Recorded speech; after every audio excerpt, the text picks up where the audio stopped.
நம்ம வீட்டில் சப்பாத்தி முட்டை தொக்கு. இப்போ நம்ம வீட்டில் சூப்பரான மெதுவான சப்பாத்தியும் முட்டை பொடி மாசு ரெடி ஆயிடுச்சுங்க. நீங்கள் செஞ்சு பார்த்துட்டு கமெண்ட் பண்ணுங்கள், வீடியோ போடுறேன். வீட்டில் சூப்பரான முட்டை பொடி மாசு பாருங்கள், சூப்பராக ரெடி ஆயிடுச்சுங்க.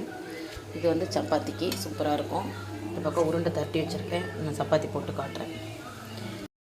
சாப்பாட்டுக்கு நம்ம ஒரு சப்பாத்திக்கு முட்டை தொக்கு மாதிரி செஞ்சுக்கலாம், முட்டை பொடி மாசு மாதிரி. இப்போ நான் 3 ஸ்பூன் எண்ணெய் ஊற்றிட்டு கடுகு உளுந்தம்பருப்பு போட்டு கொஞ்சம் சோம்பு போட்டு அதுக்கப்புறம் பார்த்திங்கன்னா கொஞ்சம் கருவேப்பிலை 2 பெரிய வெங்காயம் போட்டு நல்லா வதங்கிட்டுருக்கு.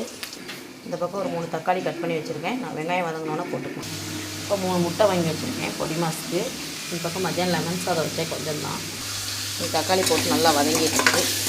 நல்லா மசிஞ்சு வதங்கட்டும். அதுக்கப்புறம் மஞ்சள்தூள் கரம் மசாலா தூள் போட்டு அதுக்கப்புறம் கொஞ்சம் சாம்பார் தூள் போட்டு நல்லா சூப்பராக வதங்கிட்டு அதுக்கப்புறம் முட்டையை உடச்சி ஊற்றுவோம். சூப்பராக இருக்கும். சப்பாத்திக்கும் இந்த முட்டை பொடி மாசுக்கும் சூப்பராக இருக்கும். இப்போ தக்காளி வெங்காயம் நல்லா வதங்கிடுச்சு. இப்போ நம்ம வந்து முட்டை உடச்சி ஊற்றிக்கலாம். இப்போ நான் ஒரு 3 முட்டை உடச்சி ஊற்றிட்டேன். ஏற்கனவே உப்பு போட்டேன், நம்ம தேவைன்னா போட்டுக்கலாம். கொஞ்சமாக மஞ்சள்தூள் போட்டுக்கோங்க. சாம்பார் தூள் போட்டால் சூப்பராக இருக்கும். போட்டு சூப்பராக கொஞ்சம் நேரம் இதாகட்டும். நல்லா முட்டை வந்து நல்லா தக்காளி வெங்காயத்தோடு நல்லா இதாகணும். சூப்பராக இருக்கும். இந்த மாதிரி இருக்கணும். இன்னும் கொஞ்சம் நல்லா பொழு பொழுன்னு வரணும், அப்போ தான் நல்லாயிருக்கும். இப்போ சப்பாத்தி சூப்பராக வந்துடுச்சு பாருங்கள், சூப்பராக இருக்கும். இது நான் வீட்டில் அரைச்ச மாவு தான். சப்பாத்தி பாருங்கள், நம்ம எடுத்துக்கலாம். சூப்பராக இருக்கும். இப்போ இன்னொரு சப்பாத்தி போட்டுக்கலாம். சூப்பராக இருக்குங்க. நம்ம இது வீட்டு மாவு தான். நம்ம வீட்டில் சப்பாத்தி முட்டை தொக்கு. இப்போ நம்ம வீட்டில் சூப்பரான மெதுவான சப்பாத்தியும் முட்டை பொடி மாசு ரெடி ஆயிடுச்சுங்க. நீங்கள் செஞ்சு பார்த்துட்டு கமெண்ட் பண்ணுங்கள், வீடியோ போடுறேன்.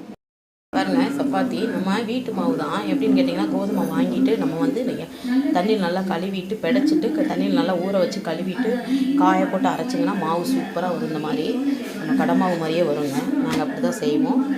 நீங்களும் செஞ்சு பார்த்துட்டு ட்ரை பண்ணி பாருங்கள். நம்ம சப்பாத்தி எடுத்துக்கலாம். சூப்பரான பாருங்கள், சூப்பரான சப்பாத்தி ரெடி ஆயிடுச்சுங்க. இப்போ சப்பாத்தியும் நம்ம வீட்டில் அதுக்கப்புறம் பார்த்திங்கன்னா முட்டை பொடி மாசு வச்சுக்கலாம். செஞ்சு பார்த்துட்டு சொல்லுங்கள், குழந்தைங்க வச்சு சாப்பிடும். இதை நீங்கள் அப்படியே உள்ளே கூட ரோல் மாதிரி கூட வச்சு குழந்தைங்களுக்கு கொடுக்கலாம். சூப்பராக இருக்கும்.